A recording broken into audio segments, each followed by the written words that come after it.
Tonight on the episode of Made in the USA, we'll be covering all things reshoring. Stay tuned! Hi, welcome! Come on in. On this segment of Made in the USA, I'm going to be telling you about the history of reshoring. It's a growing trend in the US, but there's a little bit of history behind it, so follow me. Did you know Boeing manufactured the B-17 Flying Fortress and B-29 Super Fortress during World War II? The B-17 was produced in Boeing's home state of Washington, but the manufacturing of the B-29 involved factories in Renton, Washington, Wichita, Kansas, Marietta, Georgia, and Omaha, Nebraska. On October 26, 1958, history was made when Pan Am flew their commercial Boeing 707 jetliner from New York to Paris. In the same year, a small Japanese company sold its first vehicle in California. Toyota had sold 288 Toyota Pet sedans to American consumers by 1958. By comparison, General Motors produced 2.1 million cars in the U.S. that same year, and the 1958 Chevy Impala had been one of the best-selling cars in America. According to the U.S. Bureau of Labor Statistics, manufacturing in the U.S. peaked in 1979 when we had over 19.6 million manufacturing jobs. But it has been on a downward trend ever since. As of 2012, that number stood around 11.8 million. That's 7.8 million manufacturing jobs less than that of 1979. Currently, there are 19 million Americans unemployed. Today we have a special guest by the name Susan Sweater, who owns her own sweater making company in the U.S. Hi Susan, how are you today? Hello there, Dylan. I'm great. How are you? I'm so good. Good. So you own a sweater factory? Yes, I do. 100% made in the USA.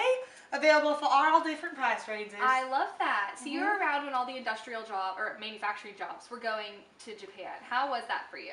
Yes, I was. You know, it was really hard. They were taking all of our labor away and putting it in a different country, and people around us didn't have jobs. I didn't like it one bit. Oh, that's just awful. I know. So how do you feel about companies reshoring back to America? Oh, I'm so excited. I think it's where they should be, in the US of A.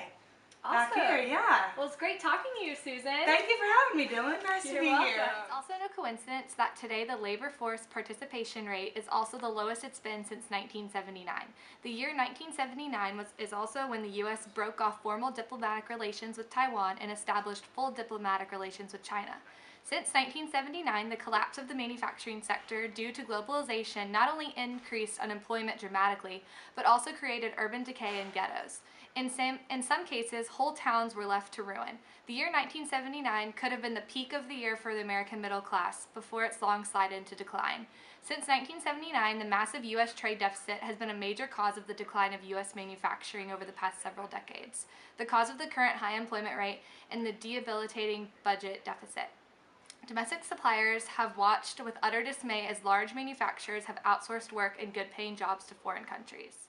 There's a new initiative called the Reshoring Initiative to bring good, well-paying manufacturing jobs back to the United States by assisting companies to more accurately assess the total cost of offshoring and shift collective thinking from offshoring is cheaper to local reduces the total cost of ownership. Reshoring is an efficient way to reduce imports, increase exports, and regain manufacturing jobs in the United States. It's also the fastest and most efficient way to strengthen the U.S. economy. For the nation, reshoring brings back desirable jobs that have been lost to decades of offshoring. Reshoring also helps manufacturers recover from offshoring poor quality, trade secret theft, supply chain disruptions, and lengthy delivery times, all while staying cost competitive. And that's all we have for the reshoring history. On to our next segment. Reshoring is the act of reintroducing domestic manufacturing to a country. It is the reverse process of offshoring. Hello and welcome to Made in the USA's. Tonight's portion is on the specific trends in reshoring. In recent years, there's been an increase in reshoring due to the many trends in the international business market. Companies are beginning to return back to the United States, building manufacturing plants, and hiring U.S. citizens. As new companies are beginning, they're seeing the benefits in staying domestically versus going internationally at all.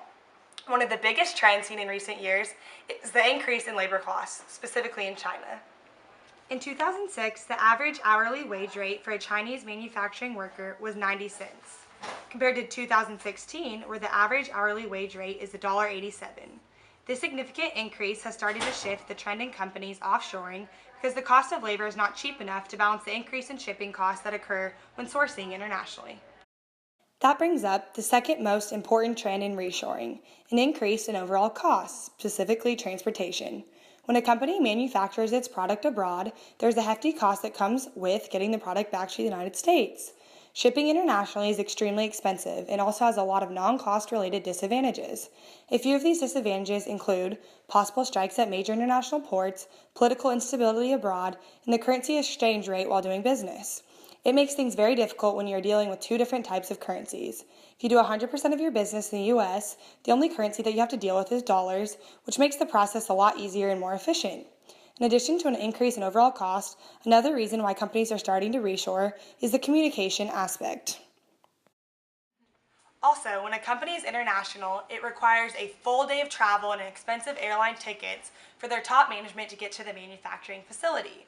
The top management of companies who have began reshoring are able to get on a quick, inexpensive flight or even drive to their car over to the plant to get the problem solved. Another trend that is influencing companies to want to reshore back to the United States is shorter lead times. When a company is located domestically versus internationally, they have far more flexibility when it comes to stocking the shelves of retail stores. Shorter lead times also means lower inventory costs because companies can order more frequently and do not have to order large amounts. In today's business market, flexibility is critical. If a particular product sells out fast, they are able to restock the shelves in a short amount of time. When the manufacturing warehouse is abroad, they do not have this capability to respond so quickly to these problems. Here in Seattle, Washington, as you can tell, it's super gloomy outside, but I just want to tell you a little bit about Walmart Reshoring Initiative.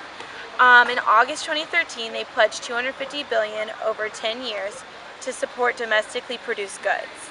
On Walmart's website, there's a special section displaying its Made in the USA products. Walmart has said that creating jobs in the U.S. makes economic sense and that it boosts the spending power of its consumers. After Walmart announced of its initiative, Amelia Cosmetics moved its manufacturing from Israel to the U.S. The chart shows the top 9 reshoring cases in the U.S. GM, or General Motors, said they plan to spend $5.4 billion over the next 3 years on its U.S. manufacturing plants to boost production and vehicle quality. Another company, Apple, invested $100 million in 2013 to manufacture Mac Pros in Austin, Texas. Due to the creation of the high-tech assembly lines in the United States, reshoring is becoming a common occurrence.